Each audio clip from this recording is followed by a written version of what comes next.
RCI, Monday to Friday, 12:45 to 2 p.m. The Lunchroom. Informative, enlightening, provocative, engaging. The Lunchroom on RCI. Food for thought. The station that gives you, more lunch.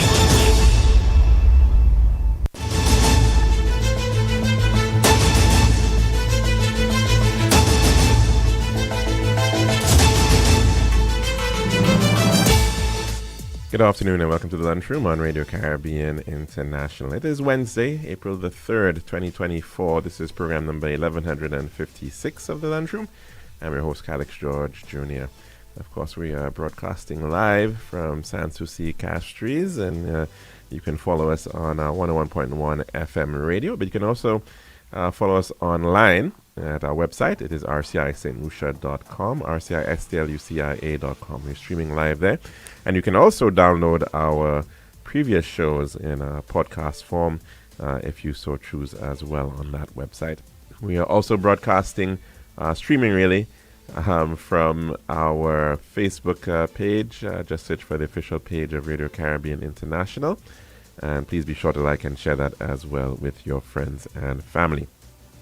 Now, we have some birthday greetings going out today to our radio announcer right here, our news announcer. She is Keisha St. Helen, and it's her birthday today, so we're sharing her birthday greetings and birthday wishes. Hope she's having a fantastic birthday today. Now, it's also some celebrities' birthdays. Eddie Murphy celebrates his birthday today. He's 63, alongside another actor, Alec Baldwin, who turned 66. Bit of history for today. In the year 1922, on this day, Joseph Stalin was appointed the General Secretary of the Russian Communist Party by an ailing Vladimir Ilyich Lenin. 1948, on this day, saw the United States President Harry Truman signing the Marshall Plan to rebuild war-torn Western Europe after World War II. And that saw the granting of an initial $5 billion in aid to 16 European countries. 1973, on this day, saw the first mobile phone call being made from downtown Manhattan in New York City. It was by a Motorola employee named Martin Cooper, and that call was made to the Bell Labs headquarters in New Jersey. 1975, on this day, saw Bobby Fischer being stripped of his world chess title after refusing to defend it, and that title was awarded to Russian Anatoly Karpov.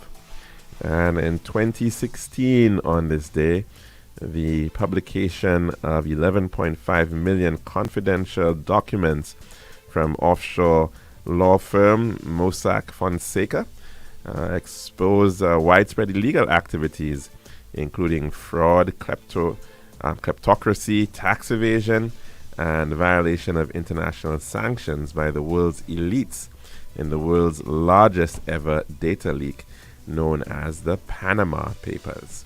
And we now move on to our dish of the day.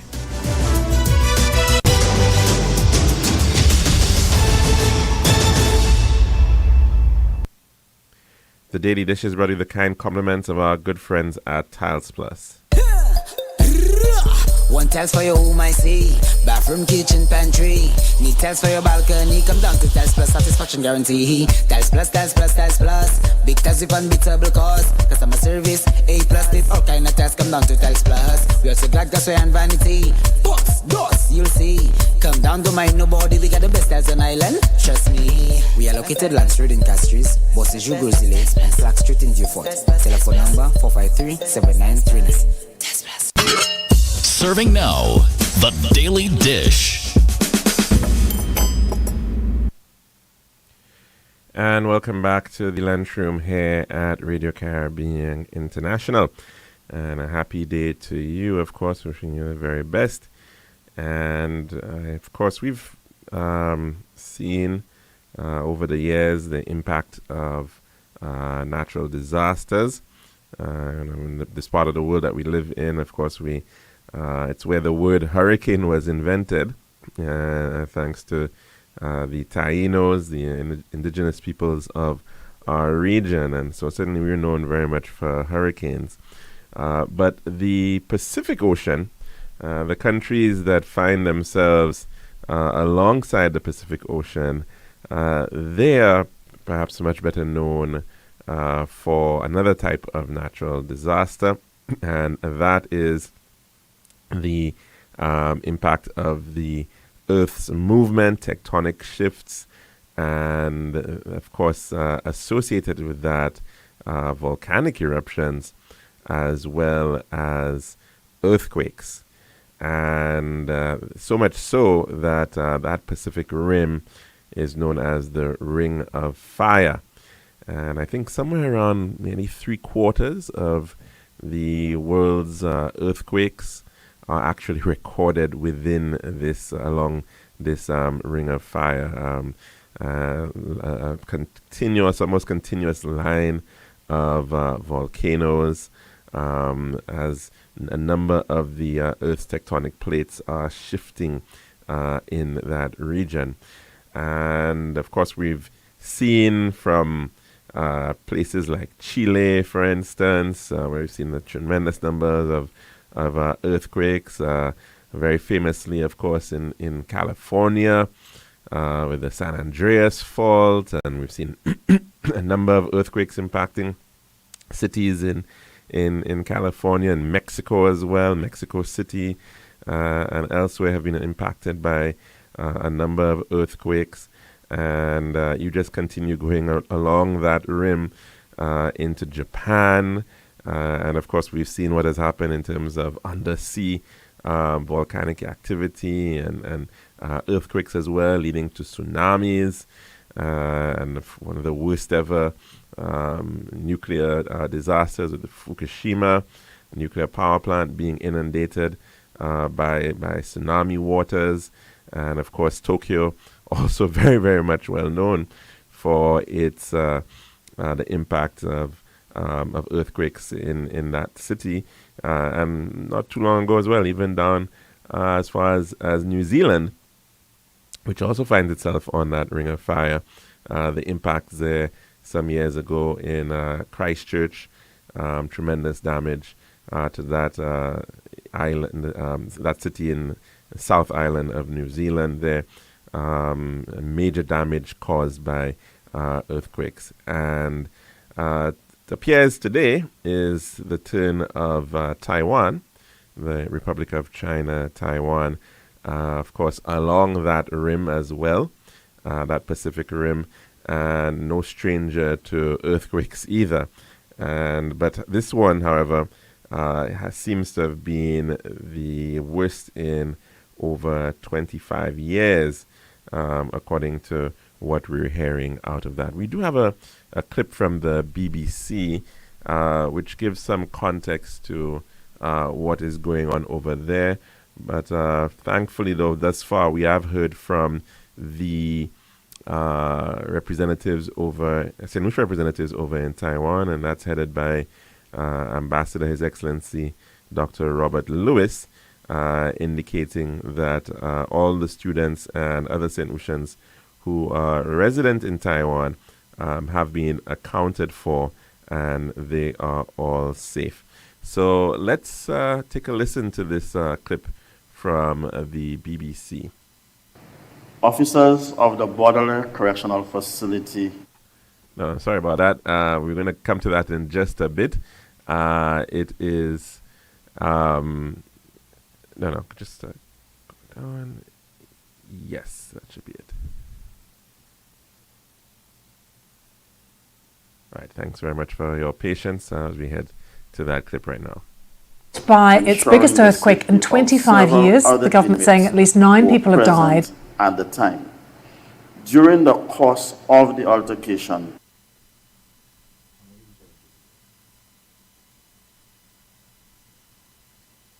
to Taiwan now, hit by its biggest earthquake in 25 years. The government saying at least 9 people have died and more than 800 were injured. This is when an offshore earthquake struck the east coast of the island. It was a magnitude 7.4 and the deaths all occurred in Hualien County. That's a mountainous region near the epicenter. We can take you live there at the moment because search and rescue operations continue to be underway right in the middle of Hualien. You can see here emergency workers and rescue workers at the scene. Heavy lifting equipment there too because some buildings have come down. This is a remote, quite mountainous region of Taiwan, and there is damage that has been done to this area that will take weeks to repair, including some damage to infrastructure as well and to rail lines. But there were tremors felt right across Taiwan, even in Taipei. We've seen lots of videos that show buildings shaking violently. There have been aftershocks as well, about 100 of those. That's been really scary for people who live in Taiwan. Let's bring you the latest from there with Rupert Wingfield-Hayes.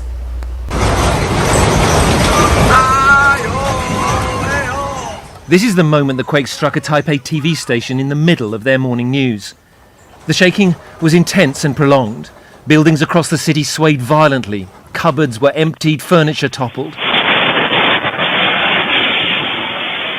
This construction site, this big building behind me here under construction, a massive piece of either construction equipment or steel came off the top of this building this morning during the quake, crashed into the building beside it and then down into this alleyway behind where you can see some workmen now. They've closed off that road. Remarkably, no one was injured, no one was on the street there at the time. No one in the Taiwanese capital has experienced anything like this in a quarter of a century. Many young people have never felt shaking on this scale. An earthquake hasn't happened in a long time, so it felt really terrifying. On the east coast in the city of Hualien, the shaking was much stronger and the damage much more severe. People on their way to work watched in fear and awe as a partially collapsed building was left leaning at a precarious angle across this intersection. Whenever our team moves, the building becomes unstable, and they have to find something to hold on to ensure their safety before pulling people out. But it is the landslides that have unleashed the greatest terror. The east coast of Taiwan is a rugged landscape of high mountains and deep valleys. The quake triggered hundreds of landslides that came roaring down into the valleys below. This is where most of the more than 700 injuries must have happened. People would have had little warning and nowhere to escape. Taiwan has done much to strengthen its buildings and infrastructure since another huge quake killed more than 2,000 people back in 1999. This time, few buildings have been brought down and the death toll is so far mercifully small. But there is little that can be done to stop a mountain from falling into the valley below. Rupert Wingfield-Hayes, BBC News in Taipei. So rescue efforts continue, including for dozens of people who are trapped in road tunnels after the quake struck. We can show you this image that shows the entrance to one of them. On the left, it's a picture taken last year, and on the right, this is what the tunnel looks like today. 60 people are believed to be trapped inside one of the tunnels, including 4 minibuses full of hotel staff. They appear right now to be unreachable by phone. So late in the evening in Taiwan at the moment, they'll be hoping that there are a few aftershocks in the night, but those rescue efforts continue and we'll keep you up to date with those. Gregor Stewart Hunter is in Taipei and he told me about what it was like when the earthquake struck this morning. It was the feeling of being lifted up by someone and shaken. And then even once the initial shock had died down, the rest of the morning was spent with a series of aftershocks in very quick succession, some as close as 5 minutes apart. And when I checked the news and realised that the epicentre of what had felt like a very powerful quake was actually in Hualien, and my jaw hit the floor. I thought, you instantly knew that was going to be a really, really big quake, and it seems that's been entirely as it was. The quake is huge, the biggest in 25 years, and we've got hundreds of people injured as well as hearing reports of many trapped. Not so many deaths yet, and let's hope that that figure doesn't go up. But what are you hearing in terms of reports of damage, particularly to infrastructure? Yeah, I think the infrastructure has been one of the most obvious ways that the damage has shown up. Links into Hualien itself have been damaged quite severely. Some of the railway network is down. Some of the tunnels have collapsed, which means that actually physically getting in and out has become quite difficult unless you're going by air or by sea. But the damage extends beyond Hualien. In Taipei itself, there was suspension of the city subway services in the morning, and the high-speed rail operator announced that there were going to be delays up and down the length of its line, which runs down the opposite coast of the island. So quite severe delays to infrastructure. And that clip coming from the BBC again about that 7.7 magnitude earthquake which hit the Republic of China, Taiwan, centered in I think about 160 kilometers to the southeast of the capital, Taipei, but certainly felt in the capital city there. Of course, Taiwan, with a population of about 24 million people, and some very, very shocking scenes there, of course, of the collapse of buildings. Thus far, the death toll about 9, but and certainly a number, hundreds of people being injured, and some yet unaccounted for. And of course, a note coming from the ambassador that's been covered by the St. Lucia Times reads as follows: St. Lucian students in Taiwan have been accounted for after an earthquake rocked the country Wednesday morning. Confirmation came from Prime Minister Philip J. Pierre. I have spoken to St. Lucia's ambassador in Taiwan, His Excellency Dr. Robert Lewis, who has accounted for our students and will work with them as the country begins to recover and monitor the shocks, Pierre posted on Facebook.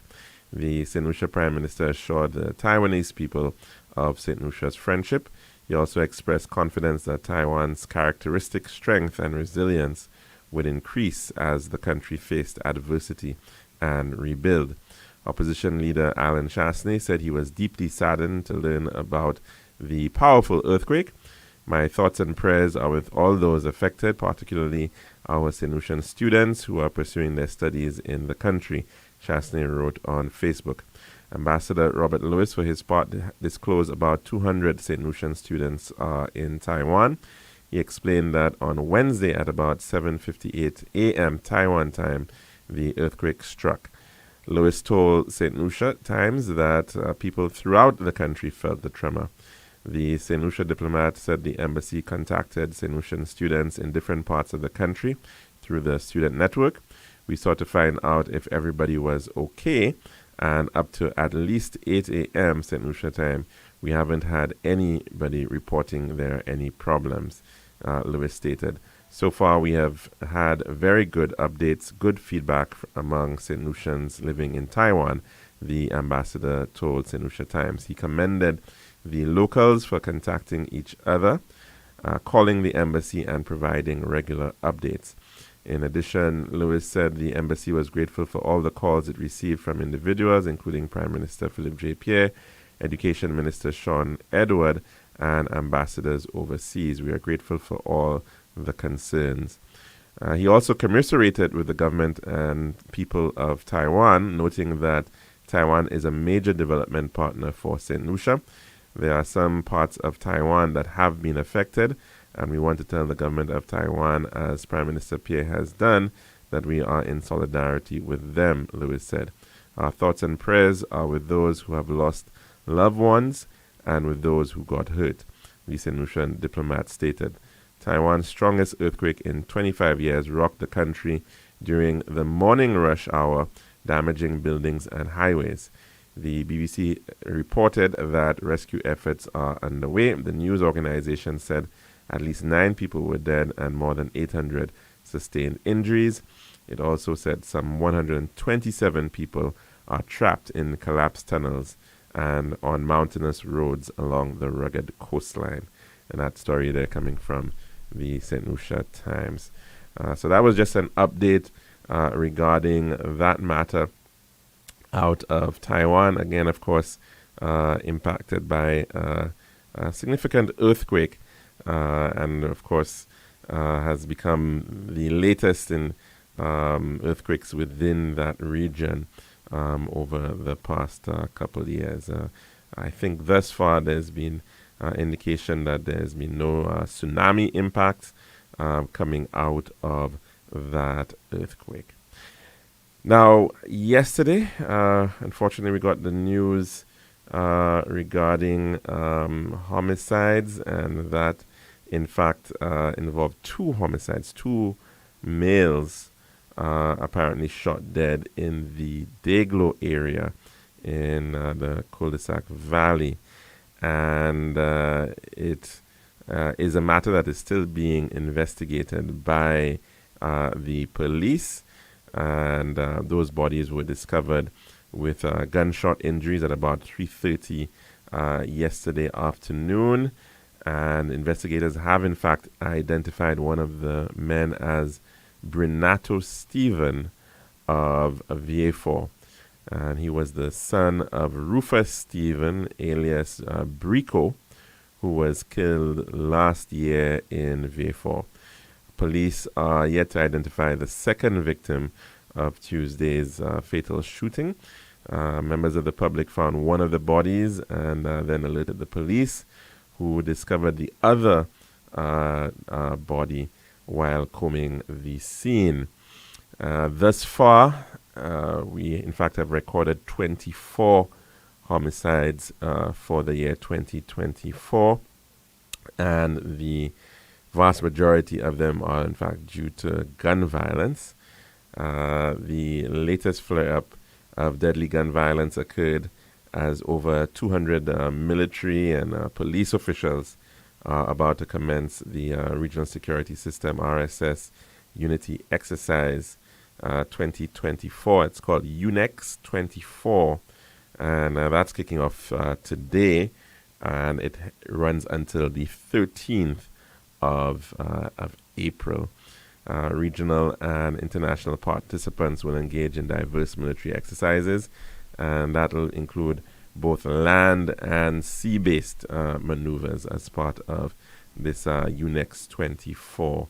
The aim there to provide mechanisms for regional cooperation within the RSS in response to security issues. Of course, we noted that last year the RSS was very much integral in supporting the Royal St. Lucia Police Force in its crime abatement and control measures, in particular in the south of the island, which had been, based on new legislation, had been declared an area of elevated concern for crime.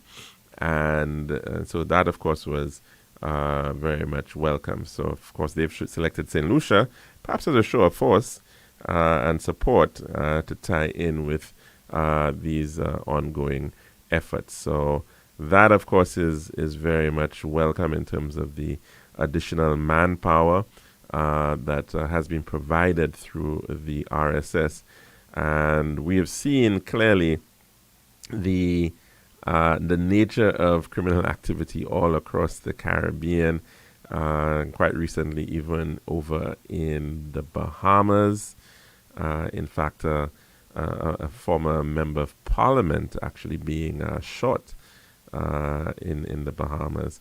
So it is quite pervasive and is causing quite a lot of concern in many islands, which are, of course, at the same time trying to encourage more visitors to actually come to our shores. And of course, that situation with respect to crime is not helping. You can just well imagine, even in the case of Haiti, for instance, what is going on there and the impact that it is actually having on tourism in Haiti. In as much as the capital, Port-au-Prince, was being very much devastated by and had issues. The entire island is, in fact, brushed with the same. It's being swept with the same brush. It's being painted with the same brush, and that is, in fact, impacting the whatever still active types of tourism that might have been benefiting parts of Haiti, in particular the north of Haiti, the Cap-Haïtien region would have still been receiving some level of tourism. There's, of course, the famous cruise port of Labadie, which is generating some economic activity there. But, of course, a lot of that has effectively been put on hold as a number of these cruise operators have decided to simply not come to Haiti. So, of course, once you've got that perception of crime, whether it's happening in your neck of the woods within your same island, it sometimes is almost inconsequential once there is that perception created. And so it is certainly something we've got to be very, very mindful of in terms of the direct implications of crime on the local economy, but certainly as well the export aspect of tourism can potentially also be impacted in that light. Now, before we actually end our dish of the day, there was also an incident which occurred in the Border Lake Correctional Facility, and that came to light largely because a number of videos were circulating showing some very graphic scenes of individuals, of inmates purported to have come from the Border Lake Correctional Facility and showing them badly injured. So we in fact do have a clip coming from the Director of Corrections, Mr. Terence Leonard of the Border Lake Correctional Facility. So let's take a listen to his report on the matter. Officers of the Border Lake Correctional Facility on Sunday, March 31st, 2024, responded swiftly to an altercation between two inmates who were at a routinely scheduled recreation break for the remand block. The altercation was quickly quelled and brought under control, ensuring the safety of several other inmates who were present at the time. During the course of the altercation, one individual sustained lacerations to his body and was transported to hospital for medical care. The injured inmate is reported to be in stable condition. The assailant in the altercation has been placed under close management. The Denver Police Station was notified and are currently conducting investigations into this matter. The management of the Border Lake Correctional Facility wishes to disassociate the institution from a graphic video that is in circulation. Let me repeat. The management of the Border Lake Correctional Facility wishes to disassociate the institution from a graphic video that is in circulation, which purportedly shows someone suffering with a neck injury.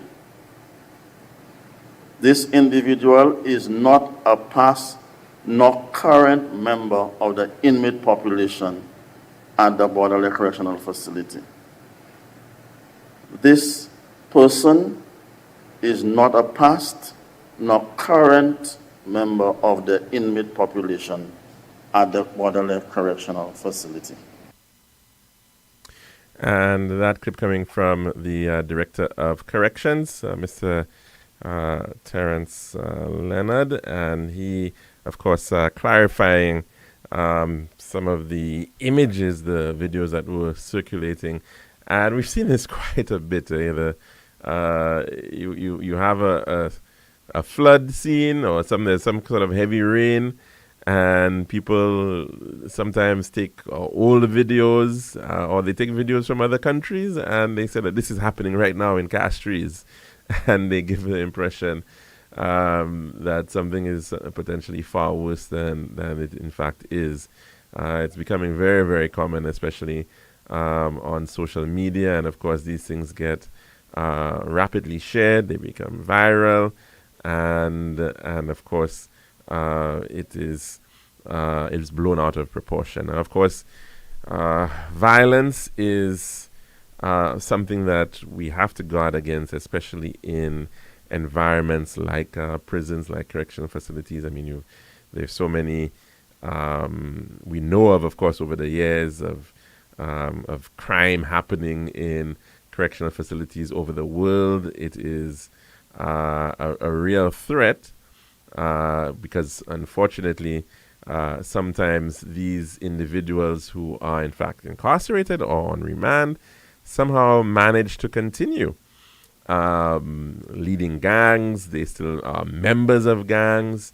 They continue feuds even within those facilities, and unfortunately, that sometimes even leads to injury and even death that we have actually witnessed within correctional facilities.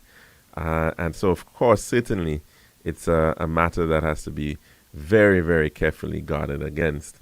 And of course, the Bodley Correctional Facility has to be mindful of that reality, as I'm sure that they are, in terms of you really have to know your inmate and know who's who, and look out for those potential alignments and relationships that may exist between various inmates, or who may be connected to whom, and what, so it really is, in as much as these individuals are taken away from society,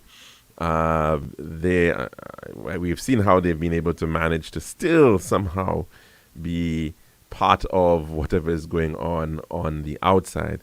So it's definitely the actions that are occurring, the regular inspections, and of course the ensuring that the staff themselves are above board is of course another really important aspect in management of the situation. So of course let's hope that we can and get some better sense as to how that is happening moving on with respect to the issue of corrections and rehabilitation of individuals who have in fact been placed at the Bodley Correctional Facility, and unfortunately many of them have yet still, of course, not seen their day in court or their judgment and justice being served.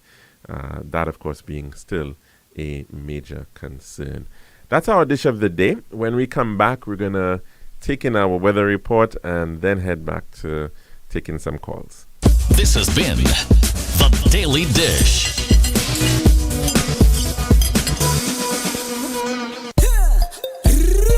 One tiles for your home, I see. Bathroom, kitchen, pantry. Need tiles for your balcony. Come down to Tiles Plus, satisfaction guarantee. Tiles Plus, Tiles Plus, Tiles Plus. Big tiles with unbeatable cost. Customer service, A+. With all kind of tiles, come down to Tiles Plus. We also got gasway and vanity. Books, doors, you'll see. Come down, don't mind nobody. We got the best tiles on island. Trust me. We are located Land Street in Castries, Bosses U Grizzly, and Clark Street in Beaufort. Telephone number 453-7939. Island style, yeah. We got the time to make you go. We got the time to make you say, yeah. We'll have to make the right choice. Island style, whoa. We got the time that will make you happy. Island style, oh yeah. We make your dream come alive in Island style. We have tiles and thin sets, pieces and ground. Everything you need to sort the house out. For the best price and the latest style, take a little drive down to Island Style Car. We got the time to make you go. We got the time to make you say, quality, price, service, choice. It's all an island style. Visit us at our showrooms in Belarus, Rodney Bay, on the John Crompton Highway, Castries, and behind Ruby's Gas Station on the Library Viewfort Highway. Or call us on 450-452 or 453-TILE. Island Style Tile and Bath. When you think tile, think Island Style.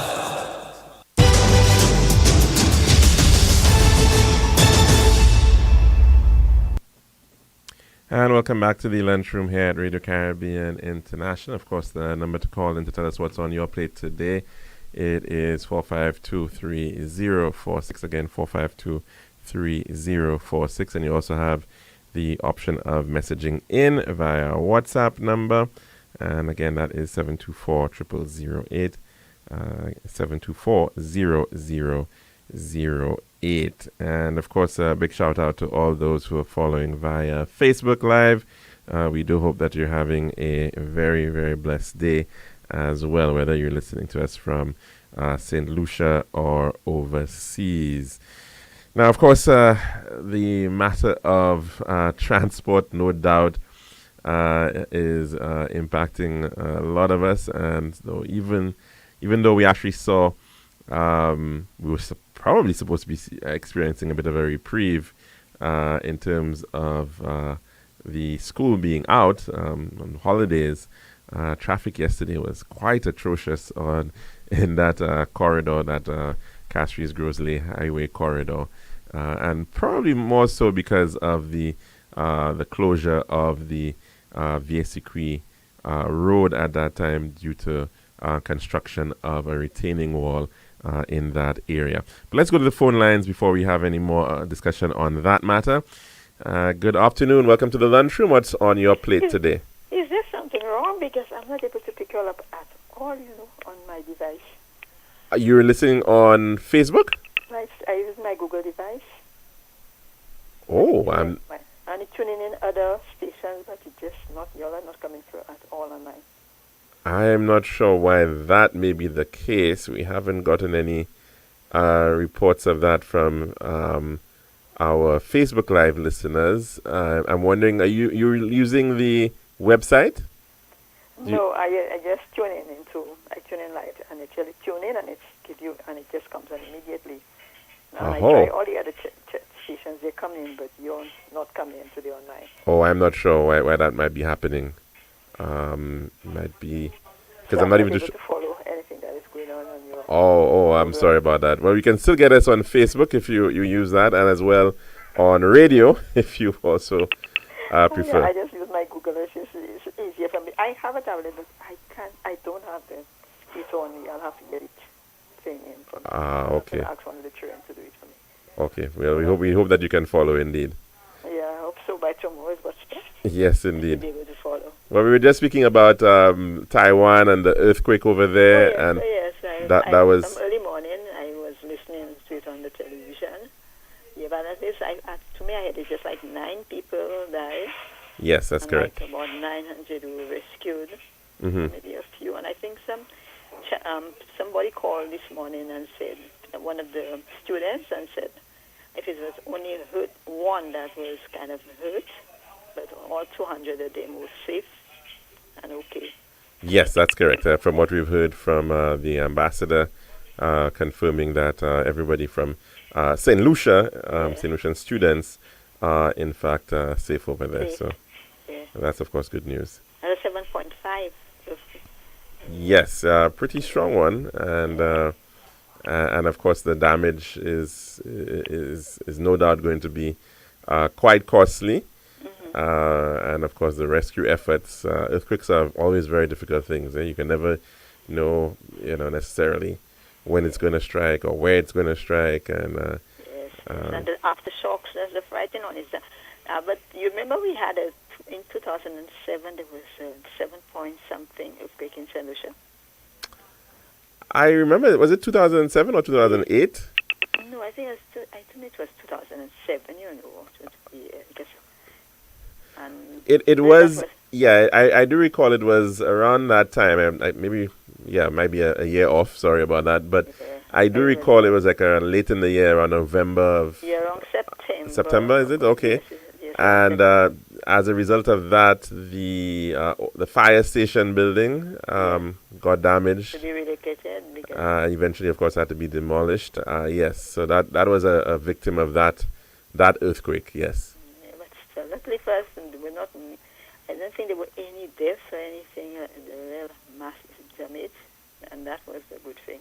Imagine surviving something like that in a small country like San Jose. Up to now, I can't understand it.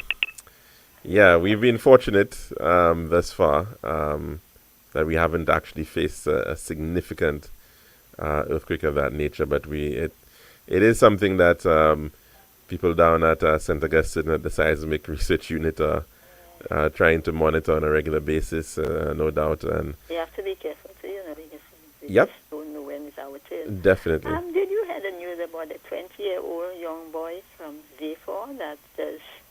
I think he's a chef. I think he finished his classes at the NSDC. That's where he did his culinary skills and everything. So, but now I think he actually prepared some meal, and that was actually, I think they had people from National Geographic, and then they actually put it on, because. Sorry, I missed the part. They actually put it on what? This young boy, a 20-year-old from V4, chef. Yes. He prepared. In fact, he said he took his classes at NSDC because they were offering all those classes, and he took it there. But he works in a restaurant. I think the one close to the airport, and apparently the meal he prepared or whatever it is, there were people from the National Geographic there, so they actually took in that the thing he prepared and actually put it on there. The National Geographic book or whatever it is. So it was a very nice story listening to hear how he. From his classes at NSDC could have done so well. Okay. Yeah. But if you have, I think it was an HTS last night. Yeah, I'm actually now seeing that clip, so maybe we can probably try to share that with the listeners. Yes, you're right. It is on HTS, so we'll try to play that. I wasn't aware of it, but I'm seeing a mention of Mr. Tremere Thomas. And he in fact works at a restaurant down in Vieux-Fort called Fay Gastronomy. The Syrians, the French guys, but they saw them most often, and they have this accent, so I suppose. Yeah, that restaurant is owned, I believe, by some French nationals, and they actually they do a lot of provisioning, so they bring in a lot of they import a lot of stuff out of France directly and for sale. But they've also established a restaurant, which has become pretty popular. Well, it's nice listening to the story, since he's a 20-year-old.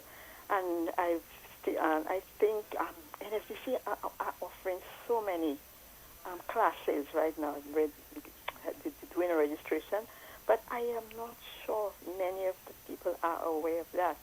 Because I did call them because I was trying to get what's going on, what classes they're offering. Right. They're offering nail tech, auto mechanic, electrical, they're doing culinary, they're doing even office administration.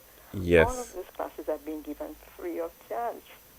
On the journey, the young people and even some older people want to just come and register and do the classes and get certified. Sometimes they even place. But there's not too much publication of this. It's not out there.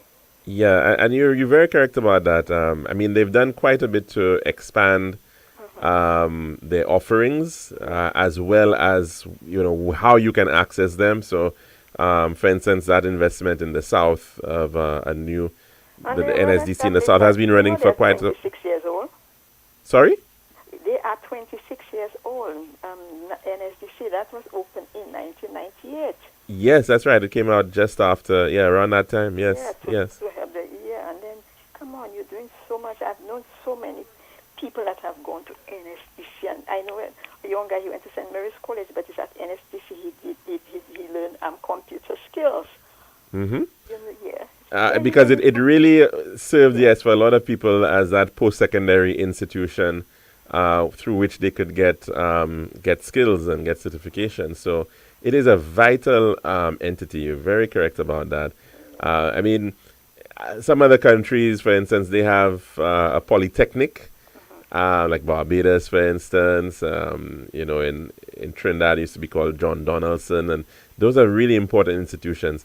Now, there's been a statement, I think, and the Minister for Education has indicated that they are looking to to sort of transform 4 secondary schools so that they become more TVET based. Do you know it's been advertised on I think on one of the stations, but TVET, they keep on advertising it all the time, the 4 schools, and TVET will be, I think, overseeing some of those courses so that they can get certified. So TVET, along with what's going on, they have the ad out all the time. So I hear it constantly. Okay. Yes. Yeah, well, there's the TVET Council itself, which is responsible for the skills accreditation process. They do things like, for instance, the CVQ programs, ensuring that they have these various national vocational qualification programs in place. So they do a lot of that work, which is, of course, really important in terms of ensuring, because people are getting skills by actually learning, by what we would have called in the past apprenticeship sometimes, you know. Yeah. So that is, of course, their role. But in terms of the actual institutions, there are lots of electricians, plumbers, and all of those things. They've been doing that for a long time. But do you know they are not even certified? And that's where TVET comes in and asking them, regardless of how long you have been precisely doing that, you need to come in, and they will send somebody on your job site to check what's going on, and then you pay, and then you get certified. So I think we should take advantage of all of these things that are offered to them. No, and it is actually very important to be able to be mobile if you want to move to, let's say, another OECS country or another CARICOM country or even the United States or abroad. That certainly is really important, the CVQs. So certainly you're right about that. It is something that people need to take up. I listened to a clip, and I was listening in the house that just passed, and I heard the former Prime Minister say the truth is what you believe the truth to be. And I'm saying I thought truth was based on facts and on evidence. Yeah, I think he made the statement again in the last debate on the estimates. I suppose he wanted to be to sort of dig down into his original statement and make it seem as if he's still correct about what he's saying. And he was so sure about it. So such confidence and so much saying, how can the truth be what the truth? When he said, I thought maybe he was a lawyer. I can only assume what his point, the point he was trying to make was that you believe what you want to believe. Maybe that's what he is saying, but then he says the truth. It's one thing to say the truth, but then the truth is what you want it to be, I guess. That's what he said. The truth is what you want it. The truth is the truth is what you believe it to be.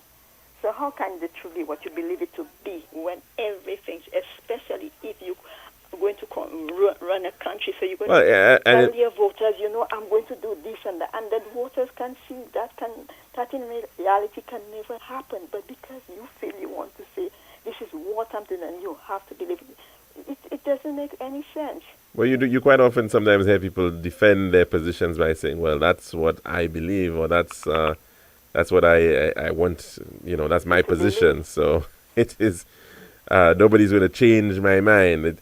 When you get that dogmatic, and it can be problematic, certainly, because then everybody has their own truth, so to speak. And to me, it's in the court alone that can work. Yeah, so then as far as I can see it, if you put 2 lawyers together, you put a defense attorney and a prosecutor, as I say, the defense lawyer will know his client has committed that crime.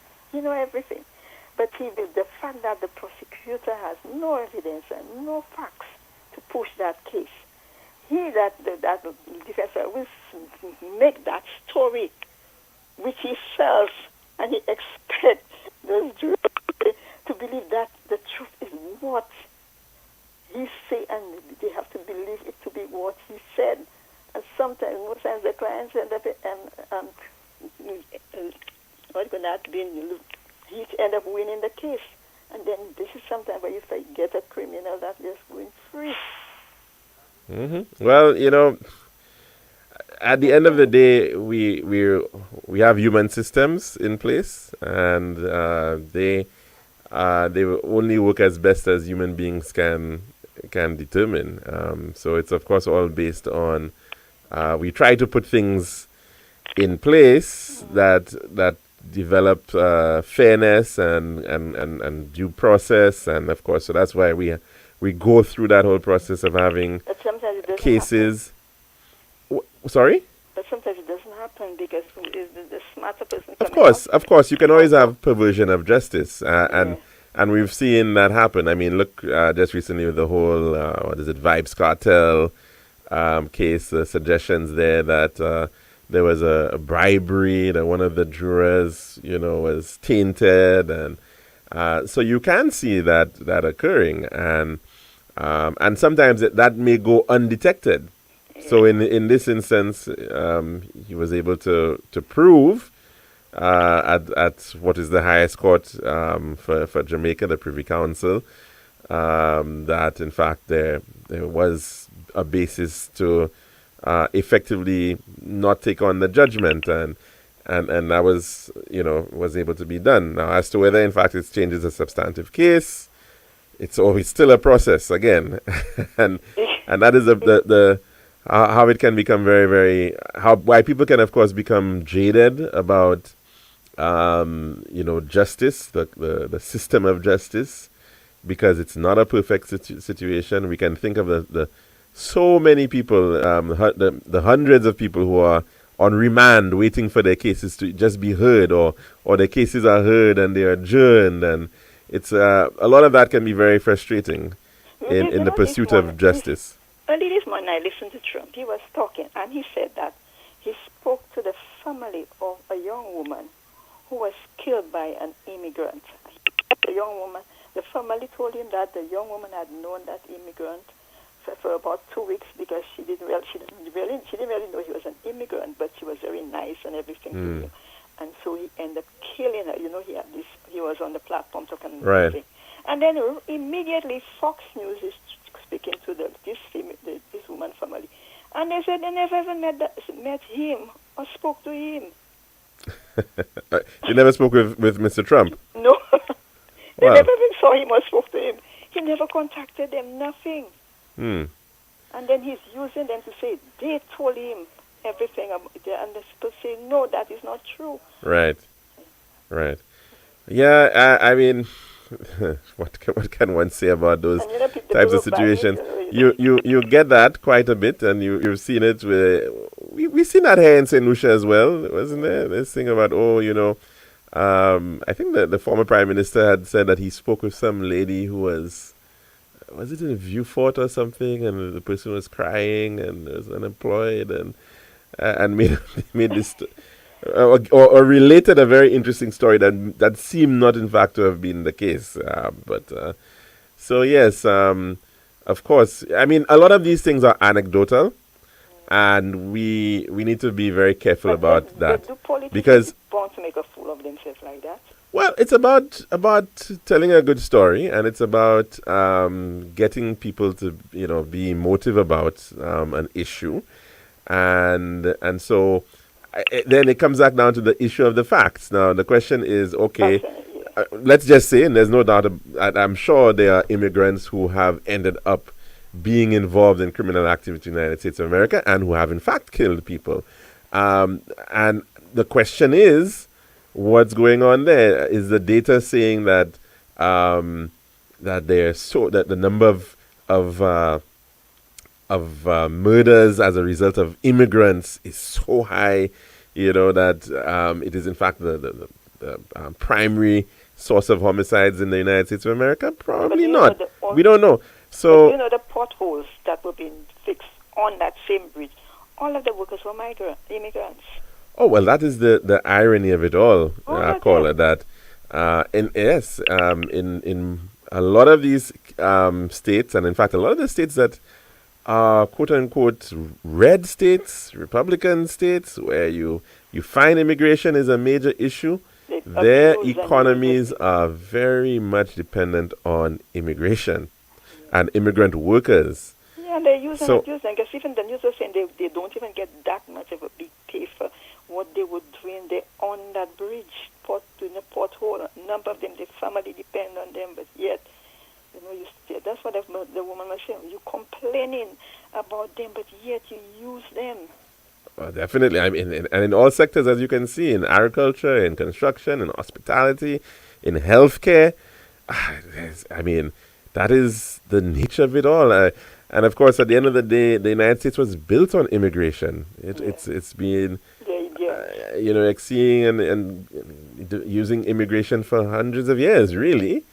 And so to be able to have these types of arguments now, of course, I'm not saying that if it should not be, it cannot be just a pure free for all, but it is a part of the reality that when you've you're existing as the richest country in the world in the hemisphere of the world that is the most unequal.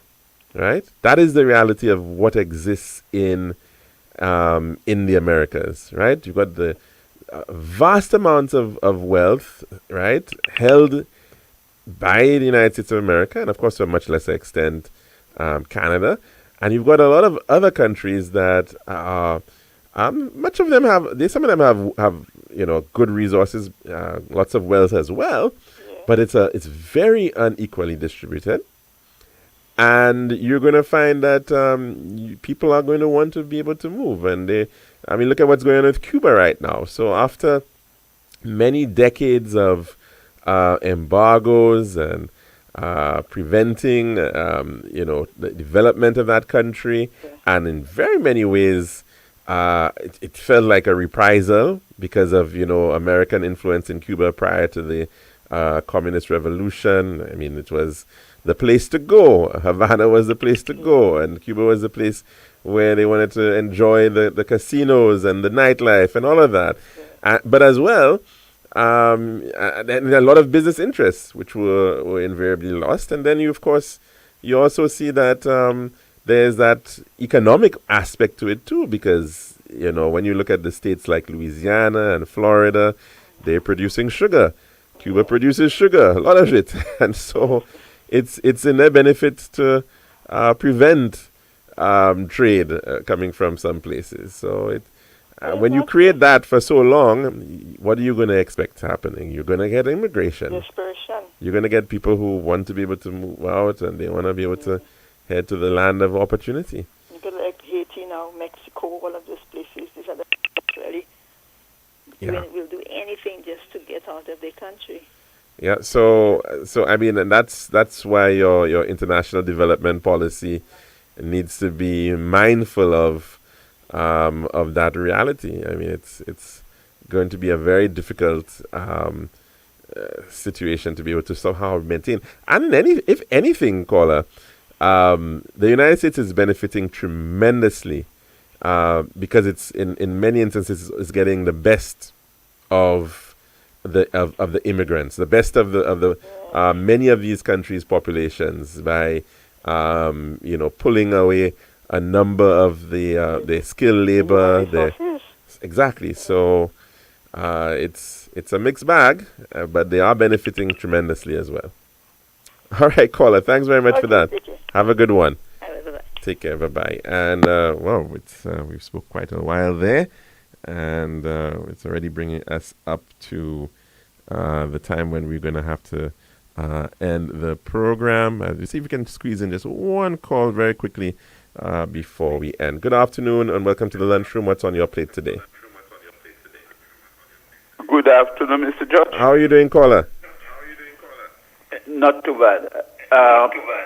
I think we're hearing yourself. You could just where lower your volume. Was going was Haiti, but I don't think we'll have time to go to all the nitty-gritty of Haiti. Yes. Because Haiti is a country of gang. We had that crooked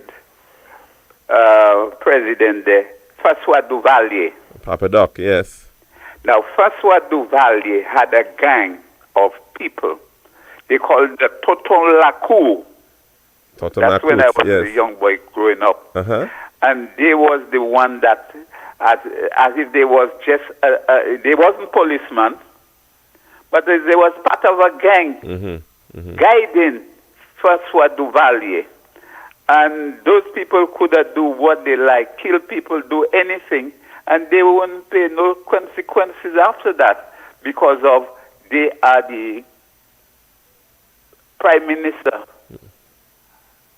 or president. His own militia. Gang. Yeah. Now, when he give up, his son take over with his baby dog Duvalier, and the same thing was going on. The baby dog Duvalier had his gang. So, as if that country plagued, and it plagued because gang, you never have anything straight, but everybody in government gang. Now, the same crooked people that killing people, doing all these things there right now, they want to be part of the government. That's right. Yeah, they want to be part of that government. They said, well, we have 8 people, and he's 9. One chap, he's the leader of the gang in Port-au-Prince. He is the leader, but he wants to join the government. So where we going? When that country will get to be a straight country and the people will live in peace. The country don't like is a plague. It have a plague. It have a curse. Well, I mean, there's been an agreement which was signed onto, and there's supposed to be a transitional council, and that agreement has said very clearly that there cannot be anybody on that in the government who is going to be somehow wanted or indicated by the United Nations as being involved in criminal activity. So that is the challenge, to keep out those elements from your system of government, and it is going to be very important to do so, because in terms of overall the credibility of the country, and having ensured the influence that may very well seep into the decision making processes, that you have to guard against that. So we can only hope that it can be somehow achieved. There are ongoing efforts to deal with the security situation, and that is another major challenge. I understand that they're training right now in Jamaica in preparation to heading across. So all of that, I think, is it has to all come together, and the kind of support and oversight and guidance from other agencies is going to be really critical in this coming era. But it's not an easy one. It's definitely not an easy situation. Yeah, but what I was hearing as well, most of the trouble is in Port-au-Prince. Well, yes, it certainly is. But that said, it's still Port-au-Prince is about 30-40% of the population. So it's the lifeblood of Haiti. So it's very, very important that it gets under control. So in as much as you're not seeing the extent of influence outside, but do you think because of the whole world know Haiti is a country of voodoo, they're talking about voodoo, you don't think that plagued the country as well? No, I don't think that it has anything to do with voodoo, to be quite honest. Well, that's the country the whole world know of, the country of voodoo, ain't they? Yes, but at the same time, voodoo probably what people take it for. Voodoo is a religion. Right. So, but and the point is exactly, and you've got people who practice different forms of religion all over the world. So I mean to say that it's that is the issue at play, I sincerely doubt that. But there's been a lot of discrimination towards it. There's been a lot of deliberate discrimination by powers that be, in terms of how the state has been able to, it effectively has been stymied. Its growth has been stymied for many, many, many years. And I don't think that has anything to do with the religion of the people. Haiti is a country which is highly the Catholic religion, but the same people, they will go to the church in the morning, and after they attend Catholic church, they'll go in the bush and worship whatever they worship in, some in the voodoo, making sacrifice and all sort of things, bringing food and things like that. So they must be mixed up, because there is only one God. How could you cannot go and worship this one in the church and go and worship the other one in the bush? Yeah, but caller, we have places all around the world where you have people who worship different gods. All right, India has many different religions. For example, well, we don't talk for India, right? You've got Sikhs, you've got Hindus, you've got Christians, you've got Muslims. You know, you've got many countries that are pluralistic, that have even one can say even divided. Look at Nigeria. Nigeria, the north of Nigeria is primarily Muslim. The south of Nigeria primarily Christian. You've got as well lots of people who have their traditional beliefs as well in Nigeria.